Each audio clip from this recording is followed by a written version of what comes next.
Thank you, Fabio. May I stand up? Is that okay? Yes, it's such a great honor to have been here.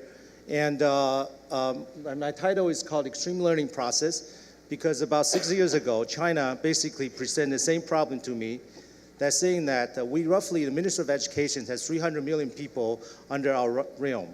So how can we basically provide one program using some technology that covers all of the 12,000 different subjects that we already have produced for various kinds of people, from vocational school to university classes? What kind of teaching model would cover all possible things and under one umbrella? Obviously, you can imagine this is actually requesting for silver bullet, and which is never should be in there in the first place. However, as government people do, they would love to have something like that because they have the authority. So then the first thing I asked myself was that what kind of things not only should the students learn, individually learn, but how about the teachers, and more specifically school itself as an institution? Can institution itself becomes a learning institution that improves the ability to deliver and transform the society over time?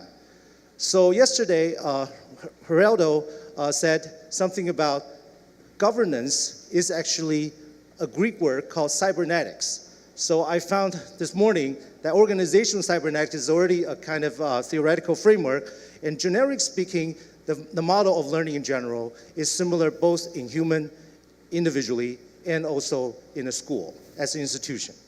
So I thought the easiest possible way is to actually think about the entire society, both individually or as a whole society, as a constitutional learning infrastructure, as the famous Richard Stallman, the creator of Free Software Foundation, said that all humans should basically follow the 4 basic rights.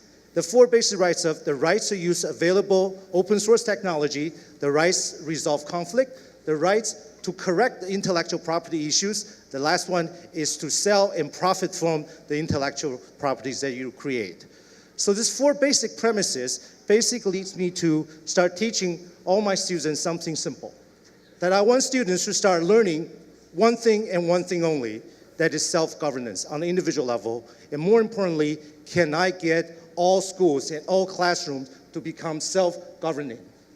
So on 2011, UNESCO invited me to write a policy briefing paper on ICT, or Information Communication Technology, for new kind of engineering education.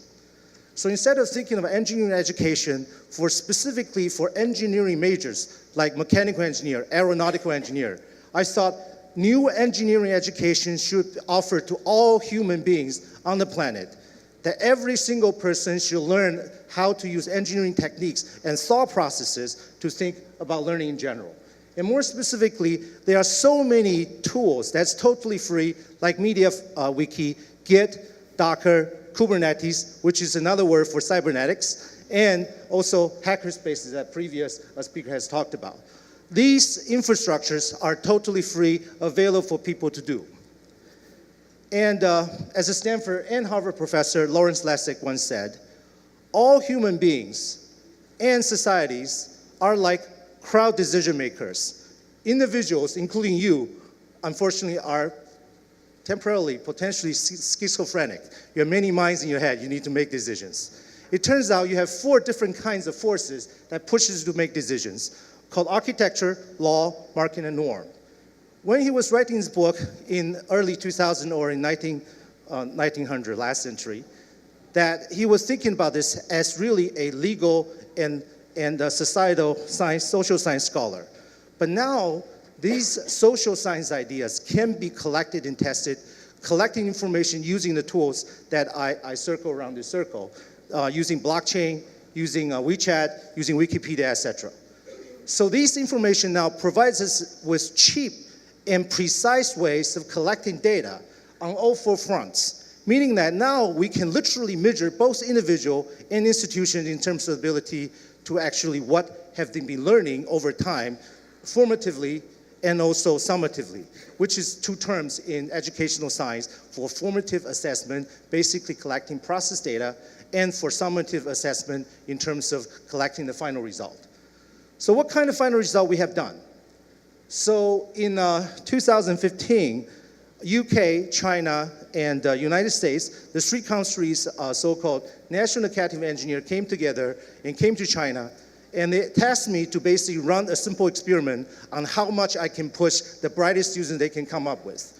So I actually invited the person who invented deuterium, as you saw, the big black box, red box pointed to Vitalik Buterin, and also MIT's blockchain society president, that can we push students in 4 days, build something totally unimaginable by the students themselves. Basically, we built a platform that allowing robots to move around and actually play chess in 4 days while they're traveling. But the key point being that not only we were able to put students to do something very sophisticated in a short amount of time, more importantly, that personalized learning in general, and more importantly, the ability to govern themselves to produce a very sophisticated system is ultimately the challenge. And it was ranked #1 out of the 14 grand challenges of all of the challenges that the national academies of the three nations put together, and including like nuclear weapon resolution and things of that sort, and water, clean water, and personalized learning is ultimate challenge. And it turns out personalized learning challenge has to be resolved by having the ability to do self-governance. So how do we really teach self-governance? So I summarized the whole thing in one page. On the other hand, to actually have so-called self-governance, you need to write a contract with yourself. So in one page, I have 7 boxes, including writing down the context of which your goal statement must work, and then have a way to measure the effect with summative and formative process data, and ultimately write the input and output, and also the activities that requires to create an output, etc. On the other hand, writing a smart contract, like this kid, Vitalik Buterin, has kind of carved out for the whole world, that we should be able to start every human being writing contract for themselves in natural languages first. So having done that, how do we conduct this thing in classrooms?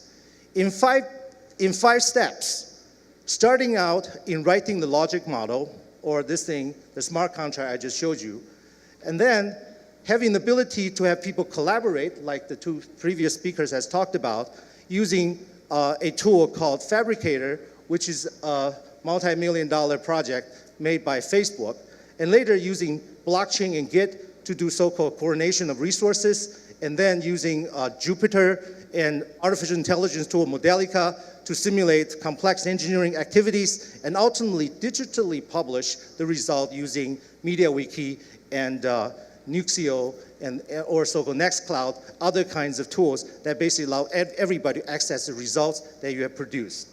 On the other hand, all these tools in the past would cost multi-million dollars to produce, but now you can get it all for free. And more importantly, you can package them for every single classroom.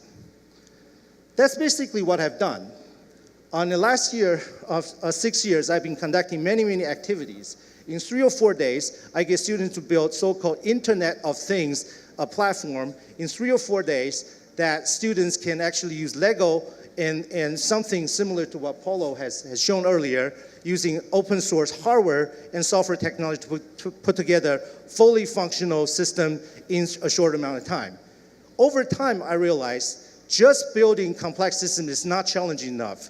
Can they actually write constitutions to govern their own activities after they have left my classroom? So basically, I started pushing students to do write-a-thons instead of hackathons. Write-a-thon meaning writing complex documentation by hundreds of people in a short amount of time, and that's what I've been doing. You can watch the video at the bottom of the page.